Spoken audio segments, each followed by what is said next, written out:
লিটন, শান্ত, সৌম্যরা নিজেদের পটেনশিয়ালিটি কাজে লাগাতে পারছে না। উইকেট বুঝতেও সময় নিচ্ছে ব্যাটাররা।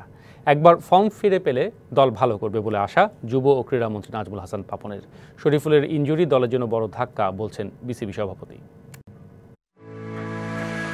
যুক্তরাষ্ট্রে গিয়ে এখন পর্যন্ত 4 ম্যাচ খেলে ফেলেছে বাংলাদেশ। তবে এখনও নাকি উইকেট বুঝে উঠতে সময় নিচ্ছেন ব্যাটাররা, এমনটাই বলছেন যুব ক্রীড়ামন্ত্রী নাজমুল হাসান পাপন। তবে দুশ্চিন্তার কারণ লিটন, সৌম্য ও শান্তরা নিজেদের পটেনশিয়ালিটি কাজে লাগাতে পারছেন না। ব্যাটারদের ট্রানজিশন পিরিয়ড যাচ্ছে উল্লেখ করে বিসিবি সভাপতি বলছেন তারা ফর্মে ফিরলেই ভালো করবে দল। যত তাড়াতাড়ি তারা তাদের সাহস এবং ফর্মটা ফেরত পাক, তাহলে আমরাও ভালো খেলবো।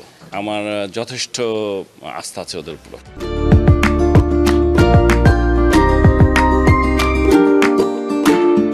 তানজিদ তামিম, তাওহিদ হৃদয়, জাকির আলী অনিকদের উপর আস্থা রাখছেন বিসিবি সভাপতি। তাদের কাছে বড় দলের বিপক্ষে খুব ভালো করার আশা করছেন না তিনি।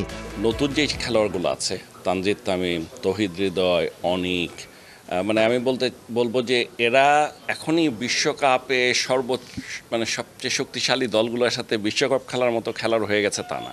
কিন্তু ভারত ম্যাচে শরীফুলের ইনজুরিতে পড়াকে বড় ধাক্কা বলছেন পাপন। যদিও শরীফুলের ইনজুরিটা আমাদেরকে একটা ধাক্কা দিল, বাট আমার যথেষ্ট আস্থা আছে ওদের উপর।